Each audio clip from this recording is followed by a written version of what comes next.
Let's dive straight in. Number 10. The Max Headroom Takeover. It's Sunday night in 1987. You're winding down in your Chicago home, TV glowing softly in the dark. Suddenly, black screen. The signal returns, but not to your scheduled program. Instead, a bizarre figure fills the screen, a rubbery Max Headroom mask, bobbing in front of a spinning sheet of metal. Laughter echoes, warped, unnatural, as the distorted voice spouts gibberish like something out of a fever dream. The first breach interrupts WGN's nightly news. Just 30 seconds of madness before engineers regain control.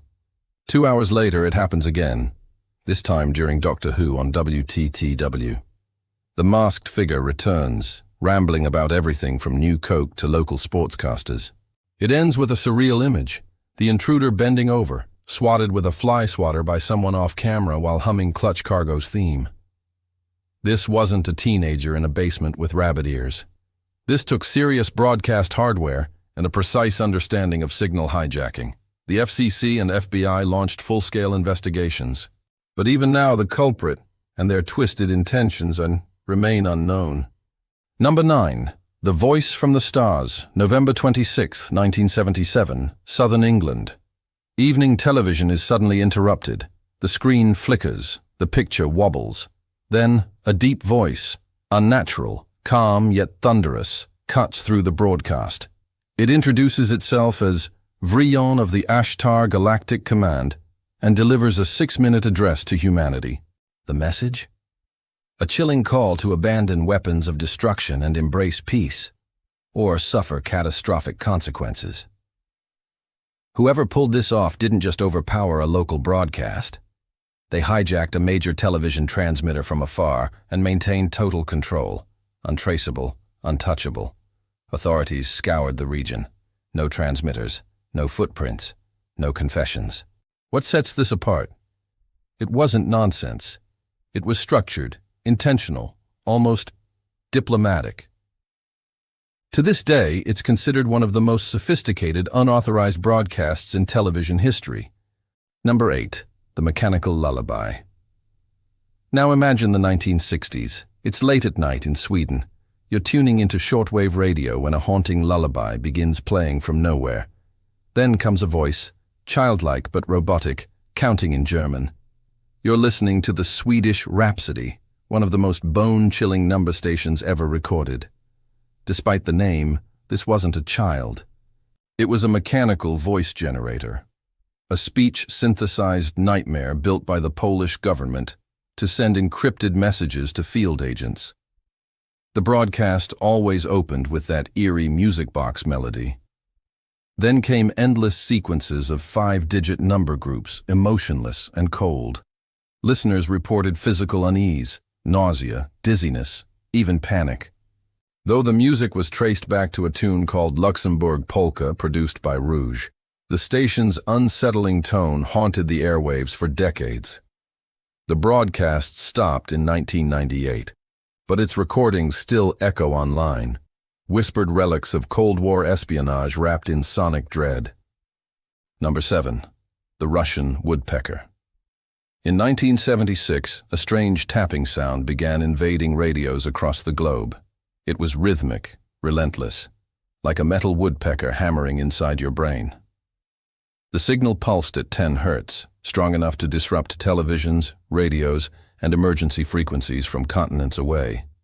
Ham operators traced the interference to the Soviet Union. The source? A massive radar array known as Duga, located near Chernobyl, towering 500 feet high and stretching almost 900 feet across. This wasn't alien tech or mind control. It was a Cold War early warning system meant to detect missile launches by bouncing radio waves off the ionosphere. With an estimated output of 10 million watts, the system's power was staggering. The Soviets denied everything. But the Duga array remained hidden in plain sight for years, a steel monolith of secrecy and static. When the signal finally ceased in 1989, the world exhaled. But the rusting bones of the Russian woodpecker still stand, a Cold War relic humming with invisible tension. Number 6. The Zombie Emergency. It's 2013. You're watching TV on a quiet Monday afternoon. Suddenly, everything goes dark. An emergency alert flashes onto the screen. A mechanical voice declares, "Civil authorities report the dead are rising and attacking the living. Montana, Michigan, New Mexico." Multiple stations across America simultaneously broadcast the same bizarre warning. No, it wasn't a prank by the networks. Hackers had breached the emergency alert system, exploiting unchanged default passwords in the broadcasting software. The audio? Ripped from a YouTube parody video. The FBI got involved, but no names were ever released. The real horror wasn't the fake zombie apocalypse. It was how easily someone exposed the vulnerabilities of a nationwide emergency network. What if, instead of zombies, they'd announced a real threat? Would people have known the difference in time? Number 5. Skyking, the military's whisper. You're scanning static on a shortwave radio when a mechanical voice pierces through. Skyking, Skyking, do not answer. Then comes a string of coded gibberish. Charlie Oscar, 79 Delta. These are the Skyking transmissions, cryptic messages broadcast over America's high-frequency global communication network. And they're not just noise. They're part of a military command system, linked directly to strategic forces, including nuclear assets. The pattern is chilling in its consistency. Same phrase, same eerie rhythm, same instruction. Do not answer. Experts believe these are emergency action messages, directives to aircraft in the sky, perhaps even bombers on nuclear standby. Interestingly, spikes in Skyking broadcasts often coincide with geopolitical flashpoints, suggesting these aren't routine echoes but active signals from a hidden command chain. So long as these messages keep flowing, the system is working. If the transmissions ever stop, that's when you panic. Number 4. The Ghost of Amelia, July 1937.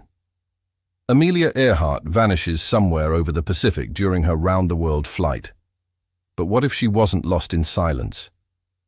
In the days that followed, dozens, perhaps hundreds, of people across the Pacific claimed they heard her. Amateur radio buffs, naval stations, and even a teenage girl in Florida picked up the same thing, a weak female voice saying, "We are on a reef. Water is rising." Other fragments followed. "The water's high. We can't hold out much longer." The pattern? The broadcasts only came during low tide. That oddity led researchers from TGAR to a haunting theory. Earhart's plane may have landed on a reef near Gardner Island. High tide would have submerged the engine, her only power source. One transmission, recorded just before complete radio silence, crackled. "Unable to receive. Gas is gone. Only half hour left." Official investigators dismissed the calls as hoaxes. But decades later, experts verified 57 credible reports, including precise phrases only Amelia could have said, recorded before they were ever made public. If true, the world heard her final cries for help and didn't answer in time. Number 3. The Swan Lake Interruption, UVB-76, also known as the buzzer. Since the Cold War, this Russian shortwave station has emitted a constant low buzz, 24 hours a day, 7 days a week. Most of the time, it's just that, buzzing. But sometimes, the drone stops. A voice, cold, Russian, deliberate, breaks in, reciting numbers and strange code words. Then the buzz resumes. It's been assumed this is a military channel, signaling troop movements or alert levels. But on June 5, 2010, something truly bizarre happened. The buzz cut out. Then suddenly came a familiar melody, Tchaikovsky's Swan Lake. The music played briefly, then silence. No explanation, no follow-up. In Soviet times, Swan Lake was famously used as a coded broadcast, aired during government crises, coups, even the death of leaders. So what did it mean that day? Was it an operator's mistake, a deliberate signal, or the last breath of an abandoned station? Shortly after, radio trackers discovered the broadcast source had shifted to a new military installation, the original site now left empty. Yet still the buzz continues, from somewhere. No one knows where it's coming from now, or who's listening. Number 2. The Erased Cosmonauts. 1961. The world celebrates Yuri Gagarin as the first human in space. But far from the official spotlight, two Italian brothers, amateur radio operators in Turin, were listening to something else. Using homemade equipment, the Giudica Cordiglia brothers intercepted mysterious transmissions from deep space, signals they claimed came from doomed Soviet missions the world was never told about. One recording captured a woman breathing heavily. Panicked, she spoke in Russian. "I feel heat. Am I going to crash? I can see flames." Then static. In another recording, a man gasps as cabin pressure collapses. There were at least 9 such broadcasts, according to the brothers, none acknowledged by the USSR. During the Cold War, the Soviets were known to suppress failure.